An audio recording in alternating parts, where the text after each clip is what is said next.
So Zillow has been in the news lately, and I know some of you love Zillow, but here's some skinny on Zillow. So Compass, another real estate brokerage, actually sued Zillow because Zillow came out with a listing standard basically saying that all people should be able to see all listings. Now, there's three things that are interesting about that. Number one, I don't necessarily disagree, right? Like, fair's fair. Everybody should be able to see listings. But what it doesn't take into consideration of is the seller. How does the seller want to sell their property? How does the seller want to deliver their property for sale? I do think that the seller should have some choice in that. I'd love to know what you think. Let me know in the comments. Now, number two is Zillow actually won't allow an agent to list a property for sale and for lease on their platform. Now, when I go to HAR, which is my MLS, I can list a property for sale and for lease.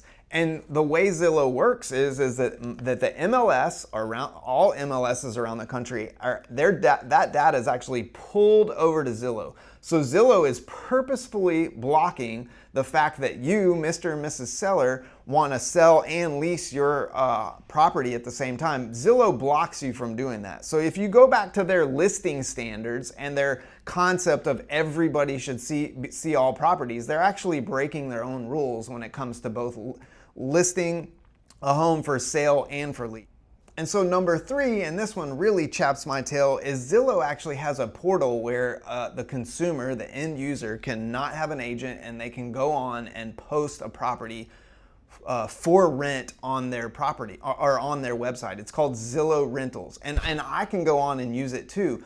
Now the issue is that if you're thinking about Zillow's standard about all people should see all properties, they're also violating their own words by having a platform where people can put properties on Zillow only and not put it on all the other portals. And so when you have an agent and when you have somebody responsible for your property and they actually put it in the MLS, they are actually, specifically for lease, they are actually populating your listing on all channels. But when you're going to put it on Zillow only, it's only going to be on Zillow. So they're actually breaking their own rules. And they've been in the news a lot lately and coming out and kind of being kind of ugly about some brokerages and some of the new rules from NAR. And so I just think that you as the consumer should know what Zillow is up to, and they're not necessarily always on your side or on our side as agents. And so just to end this out, by the way, Zillow makes money